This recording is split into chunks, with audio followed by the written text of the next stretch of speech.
Well, I'm proud of the guys. I think they responded well to a missed opportunity the other night. And I thought defensively we were pretty good to start the game. And it's a really good offensive rebounding team. And I thought we, after a couple possessions there, we did a pretty good job of corralling the misses. The second half, I thought we were really good offensively. I thought we really shared the ball well. There's some things we knew from the game the other night that we didn't get. We only got to the free throw line, 8 or 9 times, and we had to just be more aggressive in attack. And tonight in the first half, we got to the free throw line better and converted there. So a lot of things that I thought the guys were good at, and happy for the win. And look forward to another big week next week. So with that, I'll take any questions. Dave, is this the Eli you thought you'd see at the beginning of the year, once he was healthy and able to contribute the way he's capable? Well, I still think that he's a ways away. I think that tonight he was pretty efficient. Hit his first couple shots, but he's a guy who is extremely versatile. He can score off the dribble. He is a good three-point shooter. He's a good free throw shooter. He's strong around the rim as far as finishing.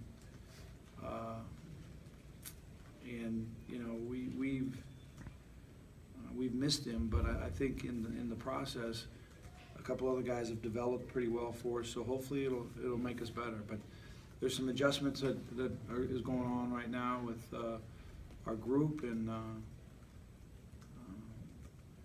bringing him back should make us stronger. And if he plays like this, obviously it'll make us a lot stronger. I thought the balance scoring was, really good. 4 or 5 guys in double figures, and we're pretty effective, efficient offensively, shooting over 50%.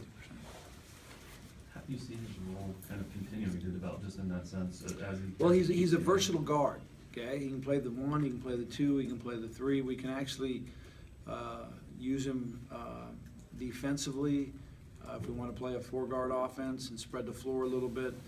And so those are all options that are open to us. We still don't know exactly what will be the best for him as far as fitting with this group, but it'll be a priority to find, I think, because I think he's could be a big piece of the success of this group. Hopefully he can just continue to get healthy and get in better shape. But tonight was pretty impressive. You guys shared the ball a lot better tonight than the other night, and you had 19 assists. What was the difference? Well, I think we shared the ball okay over there. We missed a lot of shots, and the pressure was different. The defensive scheme is different. But I think tonight that we got off to a good start, and then we had a lot of guys contribute. That game the other night was not, we hung with them and we had chances, but we just had one guy that offensively really had figured it out, and they did a good job. Their game plan was pretty good. So I think tonight that TJ, Nick, Elijah, Colby, we had a lot of guys hit threes that we didn't make the other night. Coach, you brought up, and after Yoli got his second foul, Eli came in and he ran the 4-guard lineup. Is that something you've been working on in practice, and can we expect to see that as the season moves on? We worked a lot on it during the preseason and summer before Elijah got hurt. We did a lot, kind of to prepare for this year, and then without him being available early, we've just kind of gone with the 2-post lineup. But I think you'll see a lot more space on the floor with Nick and TJ and LJ and Bayo, and when we can space it from the perimeter. I think Yo's doing a nice job of developing his game on the perimeter, but I think you get 4 guards out there and a big post guy, and it can help you in certain situations. By no means do I think it's going to be the core of what we do, but I think you'll see it. Yeah, be good for us. Dave, there's a feeling among BYU fans that you guys shouldn't lose to anybody other than Gonzaga and St. Mary's, but as a coaching staff, I'm sure that's not how you guys feel. You get that feeling? No, not me, I'm just Oh. saying, overall, BYU fans think that that's maybe how it should be, but do you think you guys appreciate every win that they get at this level? I do. You'd have to ask the guys how they feel, but well, all I know is it's really hard to win games. And I think that when you get your guys from a missed opportunity and get them to play together as well as we played tonight, that's a good sign. Because a lot of times that happens and individual guys want to go to their individual places and their individual game. And then you end up with another loss. And the fact that they rallied around each other, we shared the ball, defended well, rebounded well, together as a group, I think we can build on that.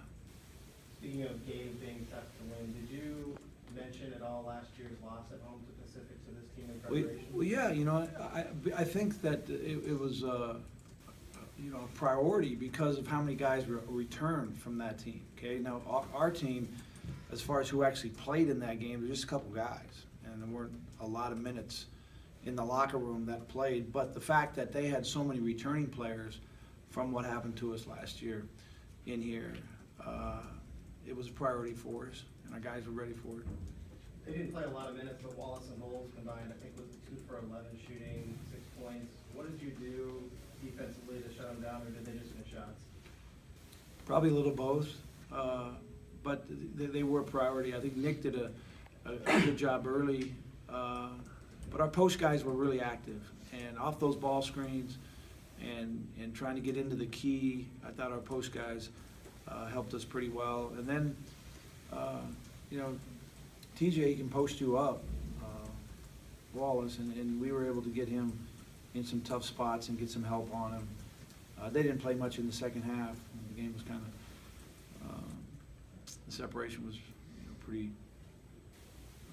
big, but it'll be a whole different deal when we go over there, so.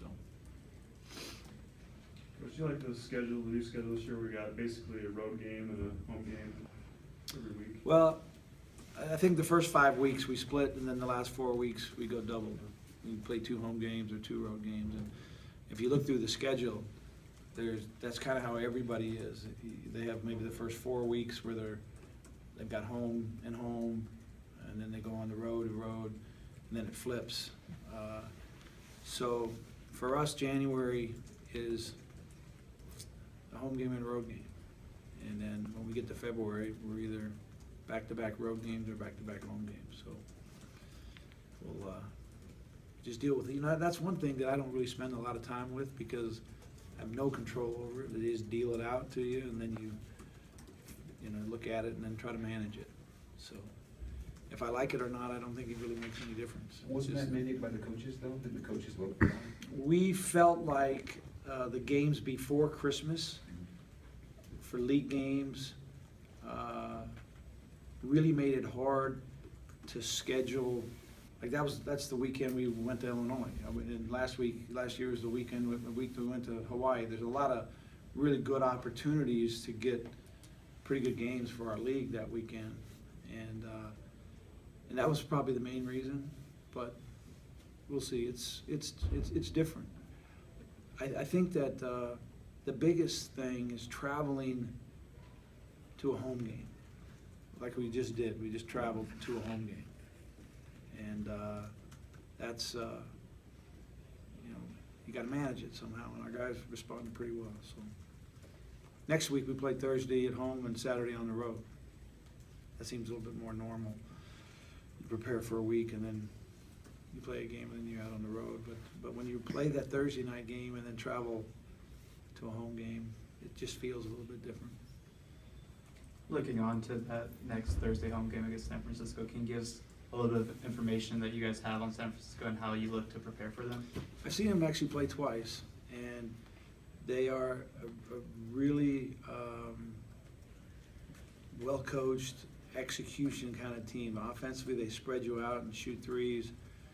I saw the game they played in Hawaii. against Utah, where they hit 18 threes. That's enough right there. You need to know that it's going to be a battle. I think they're in a game right now with St. Mary's, so we'll see how that comes out. But Kyle Smith's I've known him for years. He's a really good coach, and he's got those guys playing really well.